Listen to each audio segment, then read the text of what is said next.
Herzlich willkommen zu unserer digitalen Lesung Glaub den Wörtern, nicht, Sieh hin mit Anna Griva.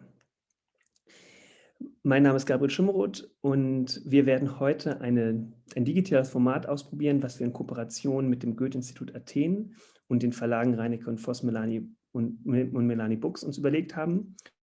Und dass wir im Rahmen des 200. Nationalfeiertags des Kampfes für die griechische Unabhängigkeit online stellen. Wir fragen uns, was verbindet eigentlich die lyrische Neuinterpretation von griechischen Mythen und Museen mit sogenannten ethnografischen Sammlungen wie dem Mark. Ist das vielleicht das Athener Parthenon und seine Geschichte mit den auch heute noch immer sogenannten Elgin Marbles eine Art Blaupause für die großen Debatten um Restitution und kulturelles Erbe? Und wie lassen sich Fragen von kultureller Aneignung, denen sich auch Museen zwangsläufig stellen, mit Gegenwartslyrik in Verbindung bringen? Wir werden heute Abend auf Deutsch, auf Griechisch, auf Englisch miteinander kommunizieren. Die Gedichte werden in Griechisch gelesen von Anna Griva. Die Übersetzungen ins Deutsche werden gelesen von Dirk Hansen. And now I will switch to English, because I will introduce Anna and Dirk, and we will have also the conversation later this evening in English. Anna Griva was born in Athens in 1984-5 and studied Greek in Athens and history of literature in Rome. She has published several books on her poetry. She has also translated and published 3 books of Italian poetry, as well as essays and several reviews of books. Her poetry appeared in English, French, Italian, Spanish, and German. And in German, in the translation of Yorgos Katagis and Dirk Hansen. So her poems are also published in German. Dirk Hansen studied ancient Greek and Latin at the universities in Hamburg and Cologne, and teaches ancient Greek at the University of Greifswald. He translates from ancient Greek, and like in this case with Anna works, together with his Cretan colleague Yorgos Katagis, also from modern Greek. He's not only a translator and a publisher, but also a poet himself. As I said at the beginning, this event is planned in cooperation with the Goethe-Institut in Athens, and they produced a really wonderful small digital reading, which we now will see. And later on, we will talk about the first poem. We will hear the German translation of it just after the reading. We will discuss this, and in the second part of our event tonight, we will have a second session of readings and the translations, and then we'll talk about this and about the question of translation and cultural heritage and cultural appropriation. Thank you so much, and a very, very warm welcome to Anna and to Dirk. So great to have you here, and yeah, we are really happy that this works out. Nice to meet you, Gabriel. Thank you so much for the invitation. Yes, thank you. Thanks for having us. Okay, and now, yeah, film up.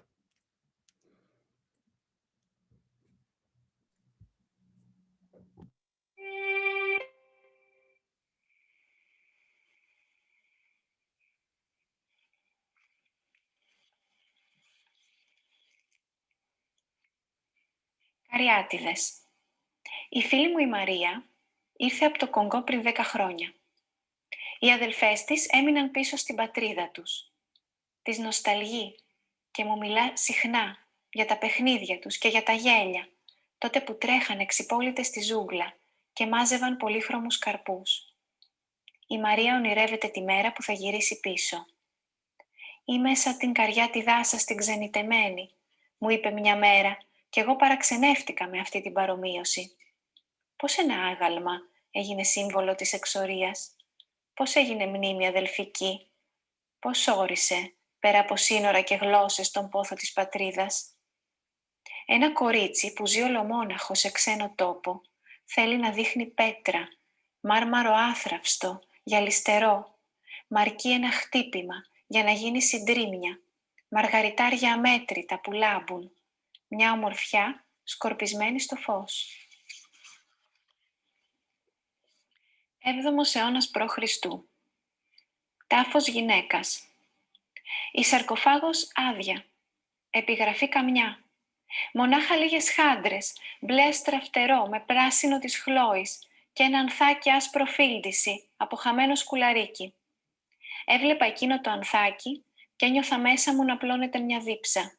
Κι ύστερα κήπος ανθισμένος, κλαδιά της άνοιξης, τραγούδια κύμβαλα γιορτής και τα μαλλιά της να χορεύουν. Τα μαλλιά της που ήταν όνειρο να βλέπεις, καθώς ανέμιζαν προς μια αθάνατη ομορφιά.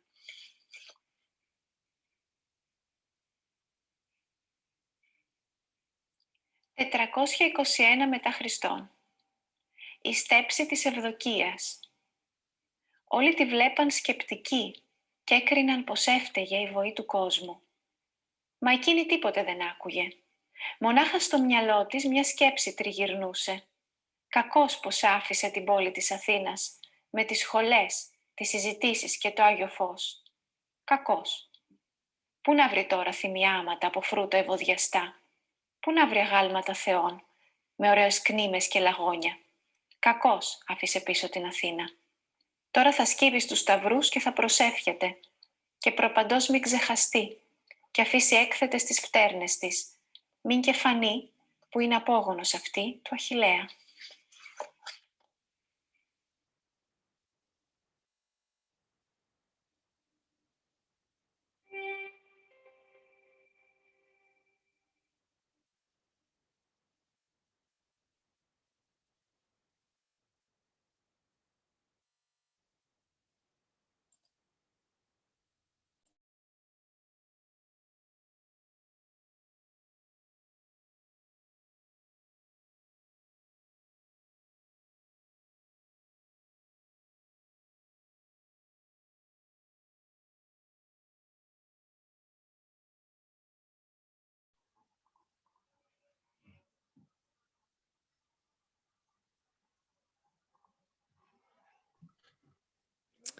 Genau, now we will hear the translation of the first poem.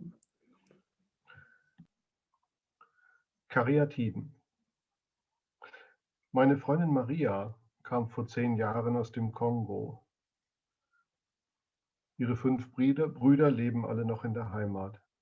Sie vermisst sie und erzählt mir oft davon, wie sie spielten und lachten zusammen, als sie barfuß in den Dschungel liefen, um bunte Früchte zu sammeln.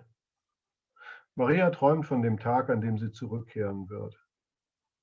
Ich bin wie eure Karyatide in der Fremde, sagte sie mir eines Tages und ich wunderte mich über den Vergleich.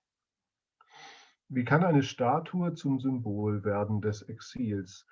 Wie kann sie zur Erinnerung werden einer Schwester? Wie kann sie, jenseits von Grenze und Sprachen, das Heimweh definieren?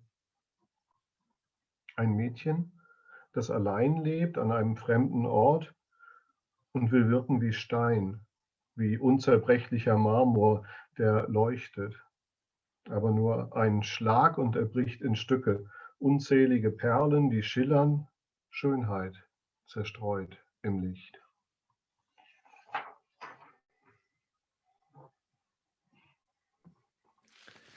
Yeah, thank you so much.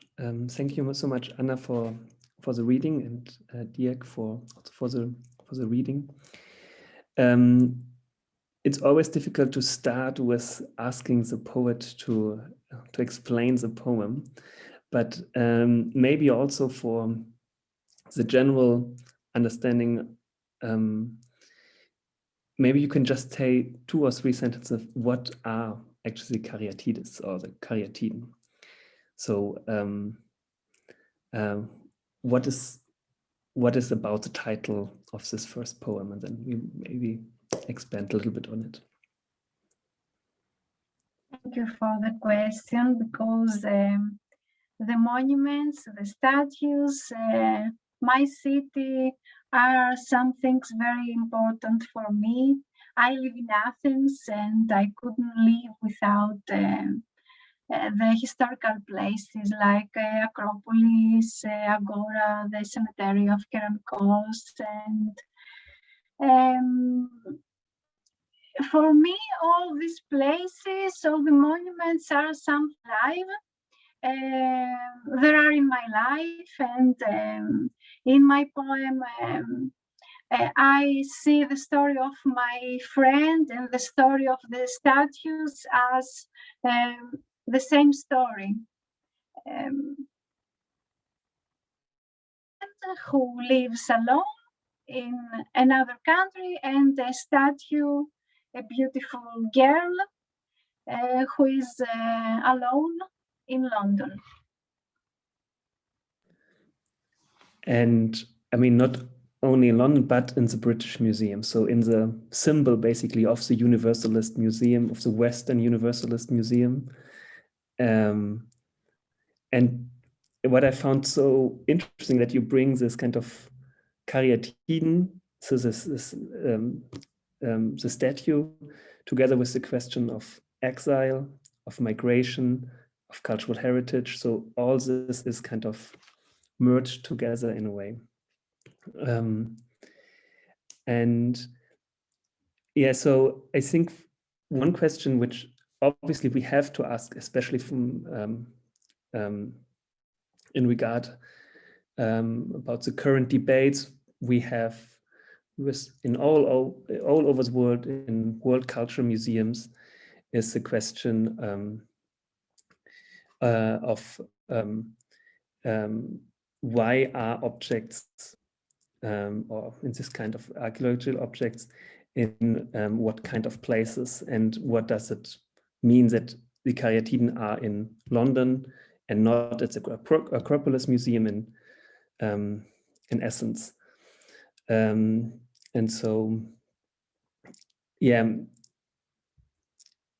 I think this was really, I would love to expand a little bit on this, talk with you, maybe also with Dirk, about this kind of question, especially about the, where to find these kind of cultural heritage nowadays. And maybe we could expand a little bit on this. I would like to hear you, Dirk, if you want to speak on this topic, because I know that you love so much the Greek history, and you can say some things. Yeah, indeed. I love to. Thank you, Anna. And yes, it's true. I'm kind of in love with all things Greek in a way. And funny enough, the Parthenon marbles in the British Museum are part of, so this is a bit difficult for me, are part of those things that made me fall in love with Greece. As many idealistic or romantic German poets, I was drawn to Greece not by Greek itself, but by poets like Hölderlin, or by visiting the British Museum and seeing the Parthenon marbles or the marbles from Basset and all that. But now, after I have spent quite a lot of time being concerned with Greek culture and ancient Greek culture, I'm strongly convinced that the Parthenon marbles, which should of course not be called the Elgin marbles, because they are not Elgin marbles and they are not custom made for Lord Elgin to take them to his summer retreat in Scotland or wherever he put them in the beginning. They are still the Parthenon marbles, and that's where they belong, and that's where they should be. This is this Ferte Tapiso, as I think so many people say, especially today. But of course, on the other hand, it always is important to make it possible for people all over the world to get in contact with Greek culture. But I think things have changed quite a lot, because there is a museum in Athens now where you can see, not only standing in front of the Parthenon and look at the marbles, but the Acropolis Museum in Athens is fully digitalized. So you can see the Caryatides when you're in London, because you can access the museum via the internet. And this, for me, it's one more reason to be convinced that the Caryatid from London should go back to Athens. It is strange, because if you visit the museum, there is a half of the monument, you can see it, and you want to see the other half of the monument. It's very strange. Yes, and it's if you compare the presentation in Athens, where you have these lacuna, there's just a free space for the Chori Sea that is missing, and if you see it in London, you just see a girl, as it is in your poem. You see a young girl that is alone, and even more, it's Caryatides shouldn't be alone. It's in fact it's a piece of architecture that has never meant to be alone. So there's always something wrong. I think this is the beauty in your poem, in a way, the feeling that something's not right with this girl, whoever she is, maybe a marble girl or a girl from Congo or whatever. She's not all right where she is. There's something wrong, and she needs help in a way. So this is what I like very much.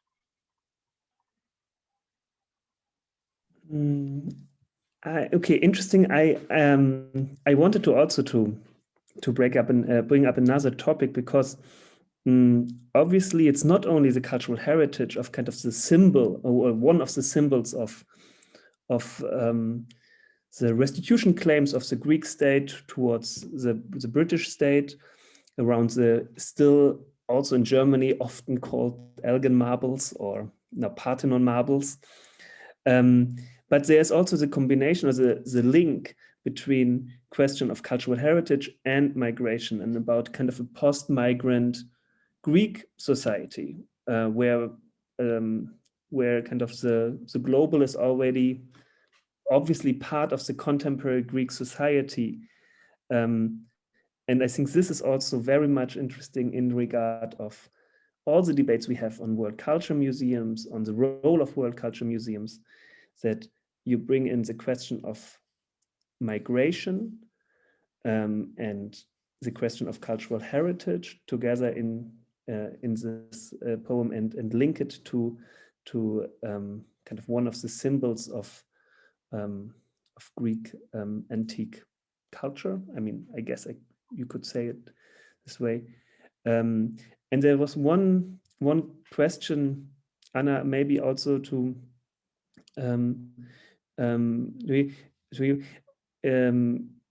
if this whole debate on is there something like a colonial history in a way of Greek, which is, I mean, we're talking about now 200 years of fight for independence in Greek and so on. So is this kind of linking of this antique topic of the Caryatiden in a way with migration, with cultural heritage, and the British Museum nowadays also linked to about something like a colonial history of Greek. So I thought maybe this is also very much interesting to discuss before we then move to the second part of your readings and go from there. Gabriel, in this year we discuss in Greece so much about the Greek Revolution because this is an important historical event. After 400 years of slavery, we created one of the first national states of the modern world, and all the values of liberty and democracy, which are diachronic, and so I think we have to discuss again on all these topics, on our past, on the problems, social problems of today, everything, because also the museum, the heritage are a part of our history, and we can change many things, I think. Yeah. Yes, just to throw that in, I think that there is quite a big part of what you could call appropriation in the way it has been dealt with Greek culture, and especially as far as I can see, because the thing I know best is Greek literature, and of course there always is. If you take Johann Heinrich Vossen's translation of Homer, this is not the real Homer, of course. So we just we took something from Greek literature and we created something like a Homer who's speaking like a schoolman of the 18th century. And this is something totally different. But on the other hand, something interesting comes out from there too. The opera is not a representation of Greek tragedy, but it's something in itself. So I think if we talk about cultural appropriation, we should keep in mind that there is a kind of good way to make something out of whatever culture we are given from Greece, for example. And there can be interesting things emerging from our occupation with Greek literature, but of course that means that we have to respect it, and that means that we have to talk to those from which people it comes from first.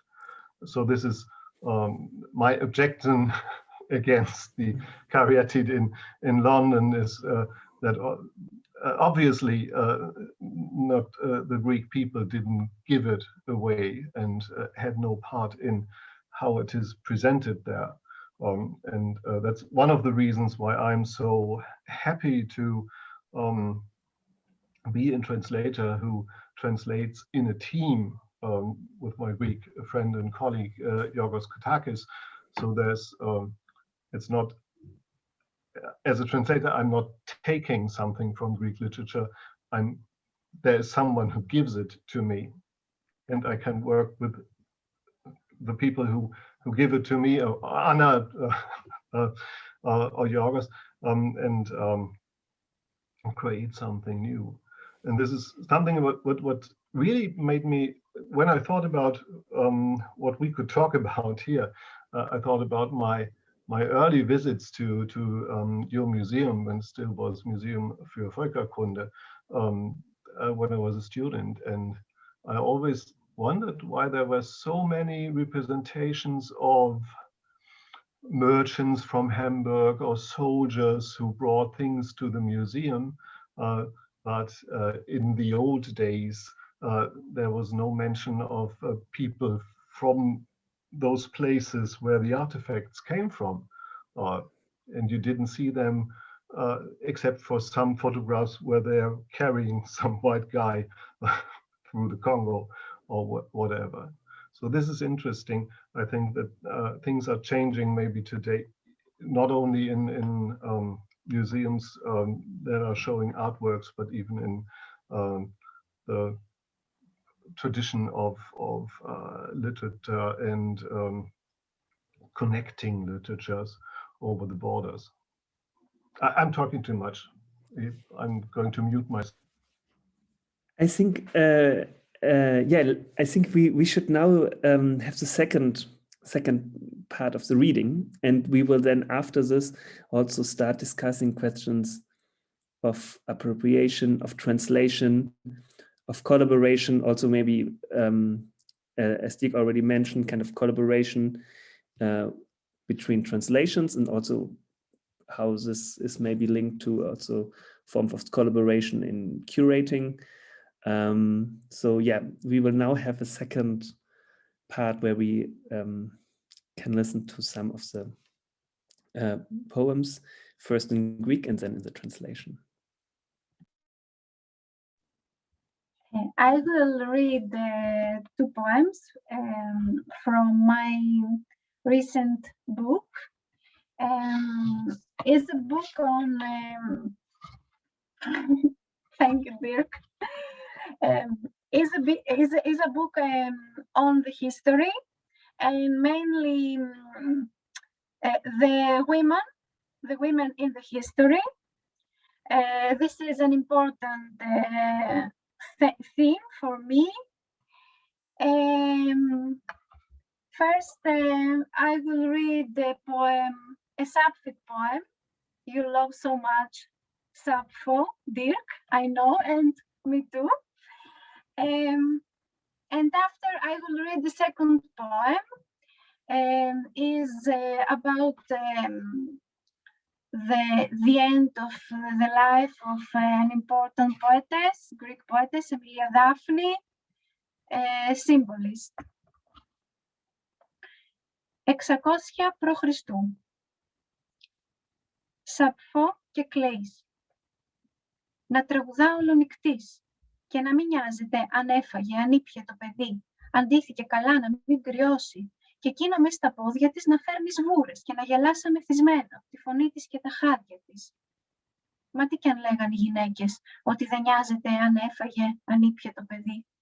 Όταν εκείνη τραγουδούσε για τη μικρή κλεΐδα της, που ήταν χρυσάφι πιο ακριβό από τα πλούτη των λιδών, το σπίτι τους λουζόταν με ένα φως που έρεε από τα έγκατα.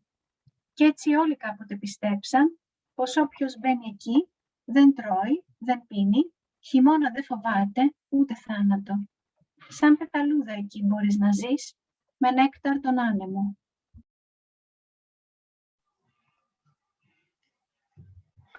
600 vor Christus, Sappho und Klees.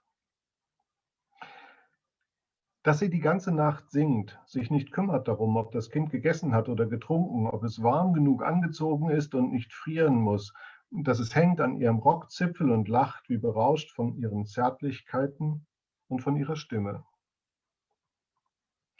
Doch wenn auch die Frauen sowas sagen, dass sie sich nicht kümmert, ob das Kind gegessen hat oder getrunken, wenn sie sang für ihre kleine Klees, die golden war und wertvoller noch als Lydiens ganzer Reichtum, dann war das Haus gebadet in Licht.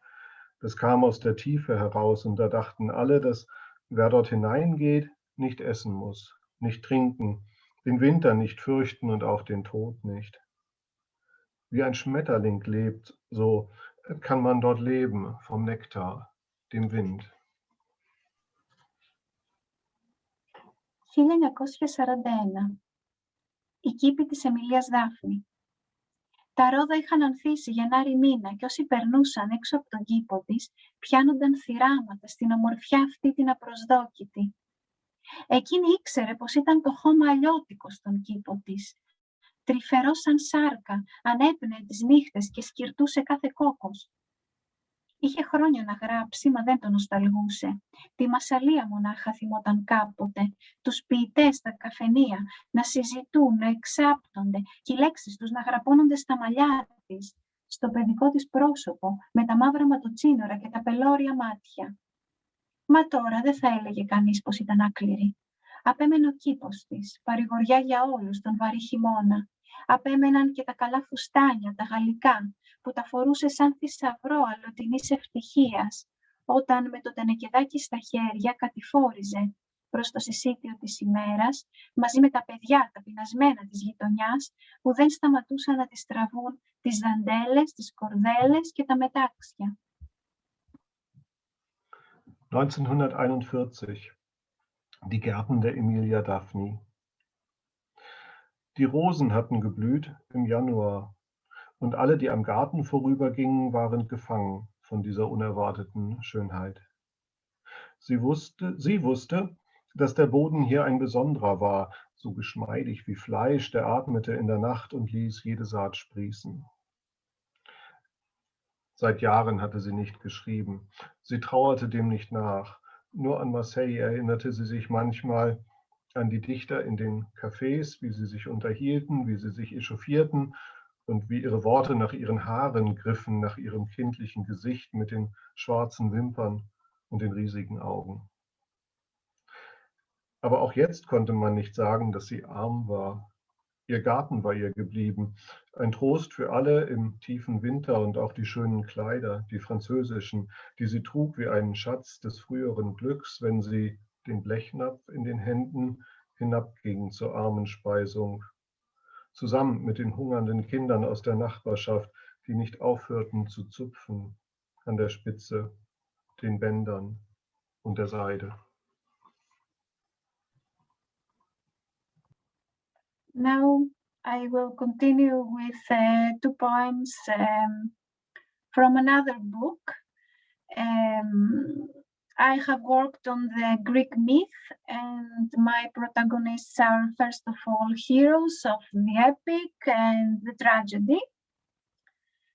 And I would narrate their story in a different way after the end of their life, when they have acquired the knowledge of the human destiny.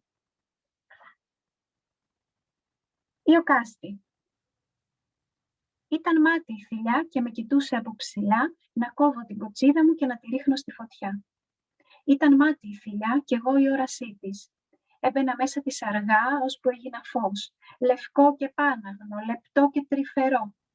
Και τότε η θύβα έλαμψε από το παλάτιο στους αγρούς και όλοι υμνούσαν τους θεούς και πλένονταν στο φάος. Μονάχα τα κορίτσια μου μυρίστηκαν το θάνατο και αφήσανε την μπάλα τους να πέσει στα χορτάρια. Τη φύσηξε ο αγέρας, την πήρε ο ποταμός και εκείνες δεν θυμήθηκαν ποτέ ξανά να την... Κι έτσι η μπάλα τριγυρνά και σκαρφαλώνει τους αιώνες. Εάν τη βρείτε, αγγίχτε τη. Γυρίστε τη στα χέρια. Πετάχτε την ψηλά μέχρι των δέντρων τα άνθη. Μήπως λυθεί η κατάρα μου για το παιχνίδι που έκοψα. Άγος ακόμη πιο σκληρό και από την κλίνη του ειδίποδα. Iokaste. Die Schlinge war ein Auge und sah mir von oben herab zu, wie ich meinen Zopf abschnitt und ihn ins Feuer warf. Die Schlinge war ein Auge und ich war, was sie sah. Langsam begab ich mich in sie hinein, so dass ich ein Licht wurde, weiß und vollkommen rein, fein und zart. Und Theben leuchtete plötzlich vom Palast bis zu den Äckern und alle besangen die Götter und wuschen sich rein im Licht. Allein meine Mädchen witterten den Tod und warfen ihren Ball fort, dass er ins Gras fiel. Den trug der Wind davon, den nahm der Fluss mit sich, und sie dachten nicht mehr daran, ihn zu suchen. So kam es, dass der Ball seit Jahrhunderten umherwandert. Wenn ihr ihn findet, fasst ihn an. Dreht ihn in euren Händen, werft ihn hoch bis zu den Blüten der Bäume. Vielleicht werde ich dann vom Fluch erlöst für das Spiel, das ich abgebrochen habe. Eine noch schlimmere Untat, als das Bett zu teilen mit Ödipus. Κασάνδρα. Κρατώ κερί στον πλούτονα να του φωτίζω τα γραμμένα. Πόσες ψυχές θα φτάσουνε, σε πόσες μέρες θα δοθούν και πότε θα κουμπίσουν. Πες μου, Κασάνδρα, με ρωτά, τι βλέπεις για τα επόμενα. Άρχοντα βλέπω ένα λοιμό, τις φλέβες τους μελάνι, τα μάτια να φουσκώνουνε και τις κοιλιές να ανοίγουν. Και εκείνος πώς γελά. Τα δόντια του αχνίζουν και τα μαλλιά του απ' τη χαρά καπνό και χιόνια στράφτουν. Πες μου, Κασάνδρα, απ' την αρχή, τι βλέπεις για τα επόμενα. Άρχοντα βλέπω πόλεμο, σπαθί, φωτιά και μήνυ, και τα παιδιά από τον τρόμο τους να πέφτουν στα πηγάδια. Και εκείνος πώς γελά. Μου δίνει κόκκινα υφάσματα, μου δίνει πέπλα στο μετάξι, μου δίνει νήμα από χρυσό φορέματα. Μα εγώ τα πλώνω στα κρυφά, όταν θα πέφτουν τα παιδιά, από τα πηγάδια ευθύς στα πόδια μου, να τα τυλίγω κατά γης και να τα στέλνω πάλι πάνω. Τότε οι κάμποι ανθίζουνε και στα μελίσια ρέει, γλυκό για όλα τα μέλλοντα, το μέλι των θαυμάτων. Cassandra. Ich halte eine Kerze für Pluto, um die Schrift zu beleuchten.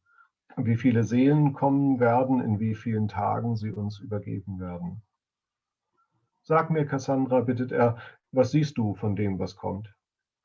Herr, ich sehe eine Seuche kommen. Die Adern der Menschen sind blau wie Tinte, ihre Augen quellen hervor und ihre Bäuche platzen auf. Und wie er da lacht. Seine Zähne dampfen und vor Freude blitzen aus seinen Haaren Rauch und Schnee. Sag mir, Cassandra, von Anfang an, was siehst du von dem, was kommt? Herr, ich sehe einen Krieg kommen, Schwert, Feuer und Zorn, und die Kinder fallen vor Angst in die Brunnen. Und wie er da lacht. Er gibt mir purpurnen Stoff, gibt mir Schleier aus Seide, gibt mir einen goldenen Faden, damit ich mir Kleider nähe. Aber ich breitete alles heimlich auf dem Boden aus, um die Kinder, wenn sie aus dem Brunnen vor meine Füße fallen, einzuwickeln und wieder hinaufzuschicken in die Welt.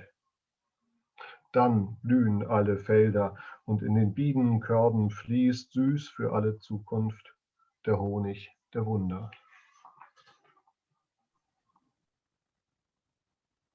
Thank you so much, Dirk and Giorgos Kartakis, my translators. I'm very happy for our collaboration, very much. So are we.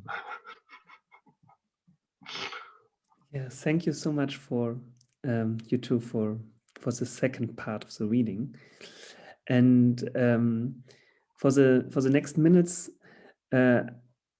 I would love to talk a little bit about actually translation and maybe also questions like appropriation, maybe also collaboration, and one thing is that you both are like not only poets, not only poets, but also translators. And in the case now of your translations, so in German, they were also in a collaborative form translated. So I would love to discuss this a little bit, because this is also in the museum world a very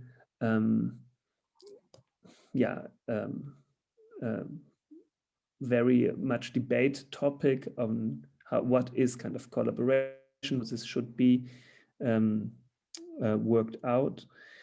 And on the other thing, I think translation right now, because in the last weeks it was, of course, this is a different setting, but the debates around Amanda Gorman were really intense.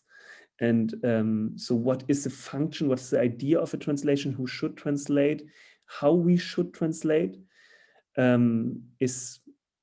what are the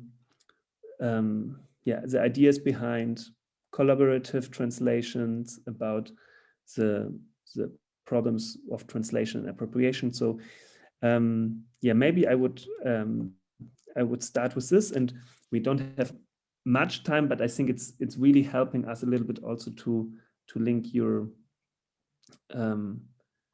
work as poets as well as translators to debates we have in the museum.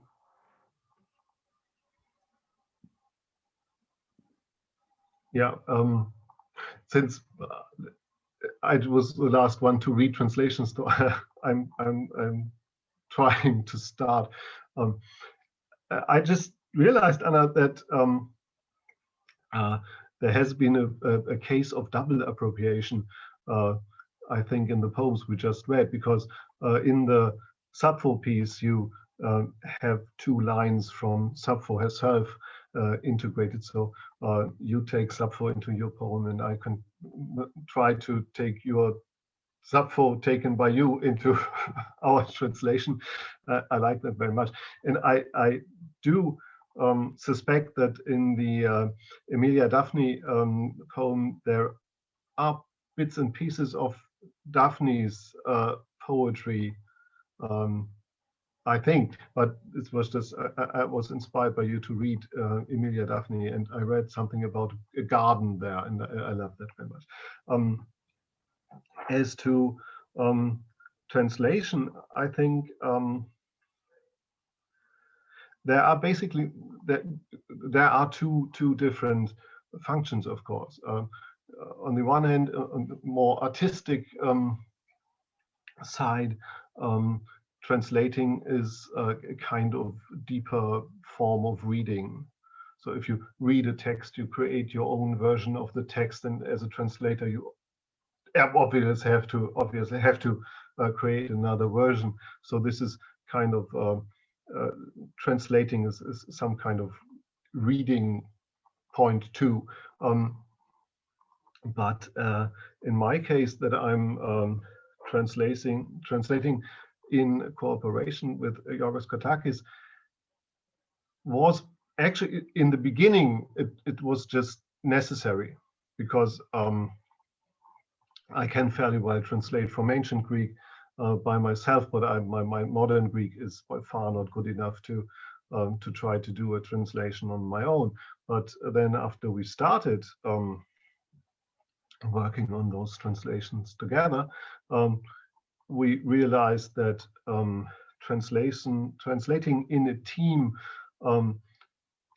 creates a different kind of translation, because as a team you are something like you are already something like an audience, and so as a team translator team, you do translate for audiences. You do translate to bring literature that couldn't be read by. So I'm quite sure that not many people in Germany know modern Greek, enough modern Greek to read modern Greek poetry, and I think I'm right in that.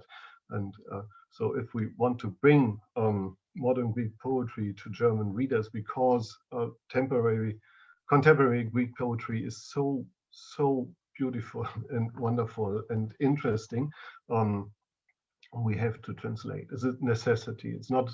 Of course, we are poets, and Yorgos Katakis is a poet as well. But it's kind of a necessary work to do. Whereas as a translator on my own, when I was trying to translate Sappho, I was very much more aware of creating a piece of,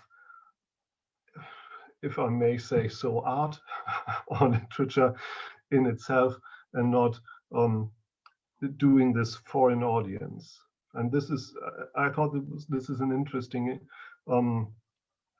difference between these two ways of translating, and this is why I thought of why are so few curators from the countries of origin of the artworks in our museums, or why have there been so few of them when I was younger.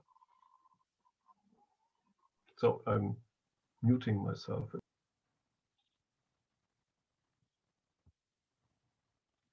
Translation in a team is a better way to translate, of course. But I translate alone. I translate Renaissance Italian poetry and also Sapphic poetry. We have this common, Dirk, we translate Sappho. And I don't know, for me, the translation... I have to read your translations, your modern Greek translations of Sappho. I'm very, very, very keen to read them. Sorry. We'll do this.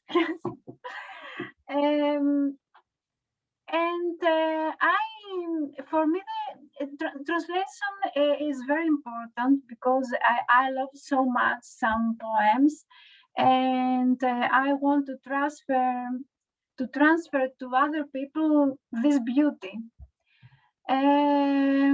for example, the Renaissance culture and the ancient Greek culture are all my life. I can live without these things, so I cannot do another thing. I want to translate, to transfer this beauty.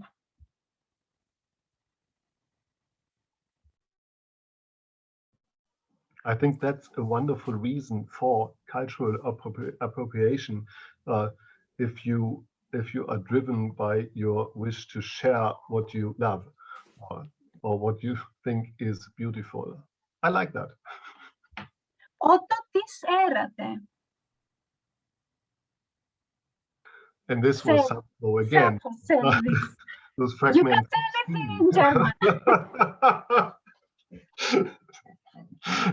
Yes, and it's one of the fragments I love so much because this part in the end when she's talking about anactory. We're not discussing Sappho here. I think this is for another event, maybe, and also kind of when how we bring in kind of ancient mythology or poetry. Anna, Dirk, thank you so much for joining us digitally in this kind of weird pandemic times where we couldn't meet in Hamburg. And also big thanks to the Federal Cultural Foundation, which is funding the Mark and Motion program, and the Goethe Institute in Athens, and the publishers Reinecke and Voss and Melanie Books, who the poems we heard today also published, of course, in Greek and in German. Yeah, and when the museums are open, I think we have some of the books also in our shop. But right now the museums are closed. We'll see how this plays out in the next weeks. And again, Anna and Dirk, thank you so much for coming, and thank you very much for listening. And yeah, have a wonderful evening. Thank you, Gabriel. Thank you, Dirk. Thank you so much. Thank you, both of you, and hope to see you soon in real life. Okay, bye. Bye.